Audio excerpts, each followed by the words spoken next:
मलकिनी करे आइल बानी नाच, बढ़िया बढ़िया भेज 5 गो छाट। अरे ना ये दादा हम ना लिखब। काहे हो? मलकिनी करे आइल बानी नाच, बढ़िया बढ़िया भेज 5 गो छाट। तो नाच होई पटेल के बाराती में, बुझलू? अरे सुना ना है दादा हम ना जाए मराती में।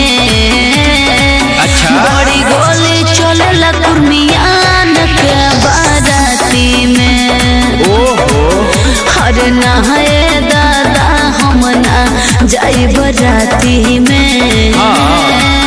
बड़ी गोली चलेला पटेल के बाराती में। अरे मोइबा का डबल पैसा ली हो।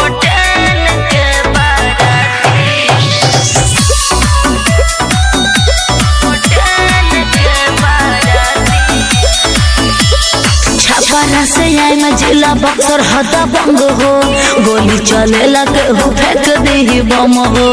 अरे तब का होई बोला? चलो कुछ ना होई। छापारा से आए में जिला बक्सर हदा बंग हो, गोली चलेला के हो फेंक दे बम हो। सुना पटेल हनी गोरी बरियारी चली हो, करे आइले बानी नाची रंगदारी चली हो। अच्छा ऐसा बा?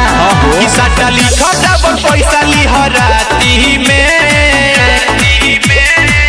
अरे सुना ना है दादा हम ना जाई बराती में। काहे हो? बड़ी गोली चलेला कुर्मियान के बाराती में। अरे हम बानी नो।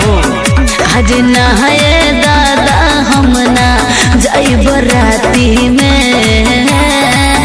बड़ी गोली चलेला पटेल के बाराती में। अरे चलो दुल्हा के भाइये हनी, दुल्हा के भाइये हनी। पटेल के बाराती,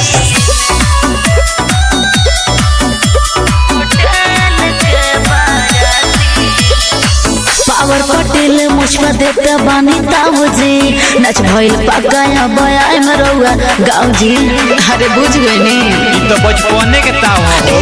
पावर पटेल मुझका देते बानी ताऊ जी, नच भइल पकाया बयाय में रहुआ गाँव अरे जी। ई तो बात भई, जवन चाहताड़े उहे अब काम होई हो। अच्छा। पावर पटेल खुलिया में होई हो। अरे जाना चंदन कुंदन बात कहे तो से साची में। ऐसा बात बा? हो चली चली पटेल जी आए हमर राती में। केतनो गोली चली कुर्मियान के बाराती में। अरे जिया हो। चली चली